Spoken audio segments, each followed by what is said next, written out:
ఒక్క విషయము ముఖ్యమంత్రి గారు ఉన్నారు, ఉప ముఖ్యమంత్రి గారు ఉన్నారు, కాకా వెంకటస్వామి గారు union deputy minister for supplies and rehabilitation ఉండే వారి హయాంలోనే సార్ ఈ ration system in the country introduce చేసింది కాకా వెంకటస్వామి గారు ఆ టైంలో.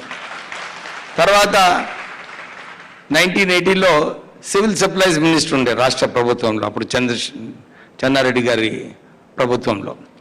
వారు అప్పుడు కూడా ఇన్ని రెవల్యూషనరీ స్కీమ్స్ తీసుకొచ్చారు. అప్పుడు Annapurna canteens sir, 1 rupee idli, that is the concept అప్పుడు వెంకటస్వామి గారు ఇంట్రడ్యూస్ చేయడం జరిగింది.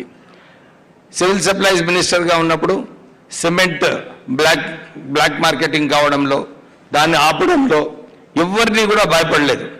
ఎవరు వ్యతిరేకంగా ఏదైనా కేసు ఉంటే దాని వ్యతిరేకంగా వెళ్ళి వారిని అరెస్ట్ చేయడం జరిగింది. అంటే ఒక పకడ్బందీగా వెంకటస్వామి గారు ఎవరితో భయపడేది లేదు. ఏ విషయంలోనైనా ఎవరు ప్రెషర్ పెట్టినా కానీ ఎప్పుడు లొంగేది కాదు. అంటే వారు ఒక ఆలోచనతోని నేను ప్రజల కోసం ఉన్నాను, బీద ప్రజల కోసమే పనిచేస్తానని చెప్పి ఎప్పుడు వెంకటస్వామి గారు పనిచేసేవారు. మన ఉప ముఖ్యమంత్రి గారు చాలా కష్టంగా రాష్ట్ర ఆర్థికంగా చాలా నష్టపోయినప్పటికీ కూడా ఏదో ఒకటి మంచిగా చేయాలి రాష్ట్రానికి, దీన్ని మళ్ళీ పట్టిలో తీసుకురావాలని చెప్పి చాలా కష్టపడుతున్నారు.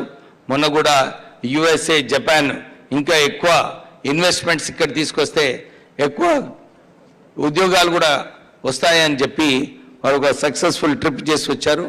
వారు కూడా మనల్ని ఉద్దేశించి మాట్లాడాలని చెప్పి